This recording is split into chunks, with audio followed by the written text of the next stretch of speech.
আমাৰ ভাৰতীয় চিনেমাবিলাকত দেখুৱায় প্ৰেম কেনেকৈ কৰিব লাগে, প্ৰেমত বিফলতা হ'লে কেনেকৈ নাচা কৰিব লাগে, প্ৰেমত যদিহে হৃদয় ভাঙে তেতিয়াহ'লে কেনেকৈ অকলশৰে আৱেগিক হৈ জীৱনটো কটাব লাগে।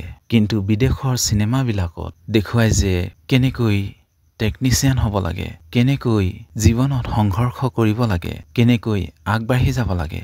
আৰু সেইবিলাক দেখি দেখিয়েই বিদেশৰ ছাত্ৰ ছাত্ৰীবিলাকে আজি মহাকাশ বিজ্ঞানী হৈছে, বহুতো নতুন নতুন উদ্ভাৱন কৰিবলৈ শিকিছে। কিন্তু আমাৰ ভাৰতীয় ছাত্ৰ ছাত্ৰীসকলে কেৱল শিকিছে প্ৰেমত ধকা খালে কেনেকৈ নাচা কৰিব লাগে, প্ৰেমত ধকা খালে কেনেকৈ নিজকে জীৱনটো আৱেগিক হৈ কটাব লাগে, কেনেকৈ প্ৰতিশোধ ল'ব লাগে।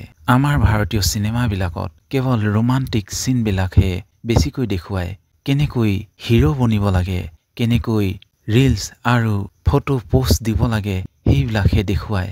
আৰু সেইবিলাক দেখি দেখি আমাৰ ছাত্ৰ ছাত্ৰীসকলে সৃষ্টিশীল মন এটাৰ অধিকাৰী হ'ব পৰা নাই। আপুনি এটা কথা ভাবি চাব যে যিটো ছবি আমি দেখি পাওঁ সেই ছবি আমাৰ মনৰ মাজত নিৰ্মাণ হয়, আমাৰ লক্ষ্যৰ উদ্দেশ্যও সেইদৰেই হ'বলৈ ধৰে। ঠিক সেইদৰেই সৰুৰে পৰাই আমাৰ ছাত্ৰ ছাত্ৰীসকলে চিনেমাৰ পৰা যি প্ৰেৰণা পায় সেয়াই হ'বলৈ ধৰে। প্ৰায় ছাত্ৰ ছাত্ৰীক দেখা পোৱা যায় যে জীৱনৰ লক্ষ্য আৰু উদ্দেশ্য যেন এজন আশিক দিৱানা বা প্ৰেমিক হোৱাৰ, কিন্তু টেকনিকেল বা কাৰিকৰী শিক্ষাৰ আহৰণ কৰি জীৱনটো কেনেকৈ গঢ় লৈ তোলা যাওক সেই বিষয়ে কিন্তু প্ৰায় কমেই দেখা পোৱা যায়। সেয়েহে ছাত্ৰ ছাত্ৰীসকলে এই কথাত ধ্যান দিয়া উচিত যে ভাৰতীয় চিনেমাবিলাক প্ৰায় চাবই নালাগে, কিয়নো ভাৰতীয় চিনেমাত কেৱল প্ৰেমৰ মেইন বিষয় হিচাপত লৈয়েই চিনেমাখন প্ৰস্তুত কৰা হয়। কিন্তু কিছুমান হলিউডৰ চিনেমা আছে যিবিলাকত এজন ছাত্ৰই সৰুৰে পৰাই নিজকে কেনেকৈ প্ৰস্তুত কৰা হয়, কেনেকৈ সংঘৰ্ষ কৰিবলৈ লাগে, কেনেকৈ টেকনিকেল শিকিব লাগে সেইবিলাক বিষয়ে প্ৰায় দেখুৱায়। তেনে ভাল ভাল চিনেমাবিলাকহে ছাত্ৰ ছাত্ৰীৰ জীৱন সময়ত চাব লাগে।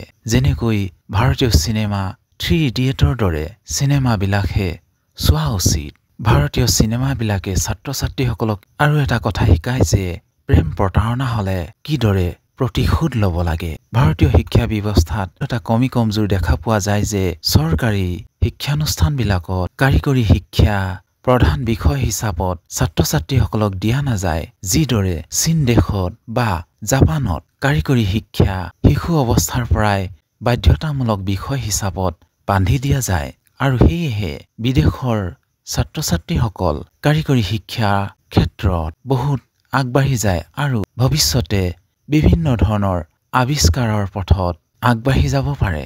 ভাৰতীয় ছাত্ৰ সমাজে শিকিছে কেনেকৈ ধৰ্ম প্ৰতিষ্ঠাৰ বাবে প্ৰতিবাদ কৰিব লাগে আৰু ইটো ধৰ্মই সিটো ধৰ্মক কেনেকৈ নিন্দা গ্লানি কৰিব লাগে বুলি। কিন্তু বিদেশৰ ছাত্ৰ ছাত্ৰীসকলে সেইবিলাক কথা ভাবিবলৈ সময়েই নাই, কিয়নো বিদেশৰ ছাত্ৰ ছাত্ৰীসকলে কেৱল বিজ্ঞান আৰু উদ্ভাৱনৰ শিক্ষাতেই ব্যস্ত থাকে। দেখা পোৱা যায় যে ভাৰতৰ ছাত্ৰ ছাত্ৰীসকল আজি ৰাজপথত প্ৰতিবাদ কৰিবলৈ দৌৰি ফুৰিছে আৰু বিদেশৰ ছাত্ৰ ছাত্ৰীসকল বিজ্ঞান গৱেষণাগাৰত ব্যস্ত হৈ আছে।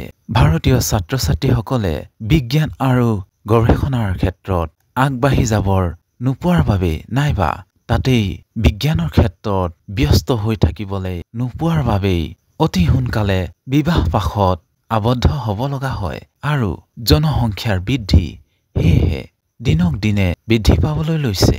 বিদেশৰ ছাত্ৰ ছাত্ৰীসকলে কাৰিকৰী শিক্ষা লৈ আৰু কাৰিকৰী দিশত ব্যস্ততাৰে জীৱন আগবঢ়াই নিছে আৰু সেয়েহে বিদেশৰ ছাত্ৰ ছাত্ৰীসকলে বিবাহ বুলি কোৱা বিষয়টো বহুত পিছত ৰাখি নিজকে প্ৰথমে প্ৰতিষ্ঠা কৰিবলৈহে আগবাঢ়ি গৈছে। সেয়েহে বিদেশত জনসংখ্যা লিমিটত আছে।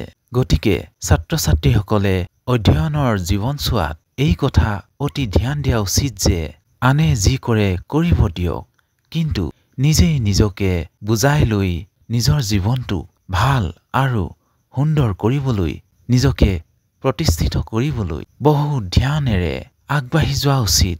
বহুতো বিষয়বস্তু ৰাজনীতি বা ধাৰ্মিক ক্ষেত্ৰতে হ'লেও এই ভেদ ভাৱনাবিলাক ত্যাগ কৰি বৰ্তমান কেনেকৈ কিবা এটা নতুন আৱিষ্কাৰ কৰোঁ সেই ক্ষেত্ৰতহে ধ্যান দি জীৱনটো আগবঢ়াই নিব লাগে। আনে কিবা এটা কৰিছে নাইবা লগৰটোৱে কিবা এটা কৰিছে বুলিয়েই ময়ো যে সেই দিশত যাব লাগে সেই কথা ত্যাগ কৰি নিজকে বুজাই মেলি কেৱল অধ্যয়নতহে যাতে মনটো ব্যস্ত কৰি ৰাখে আৰু প্ৰেম বা ধৰ্মগ্লানিৰ ক্ষেত্ৰত যিবিলাক প্ৰত্যাহ্বান আহিছে সেইবিলাকক যাতে জীৱনৰ একেবাৰে শেষৰ এটা ছাবজেক্ট হিচাপত ধৰি লৈ মাক দেউতাকৰ সপোনবিলাক পূৰণ কৰিবলৈ বুলি অধ্যয়নত ব্যস্ত থকা দৰকাৰ। বন্ধুসকল, যদিহে এই ভিডিঅ'টো ভাল লাগিল তেন্তে লাইক শ্বেয়াৰ কমেণ্ট কৰে যেন। ধন্যবাদ।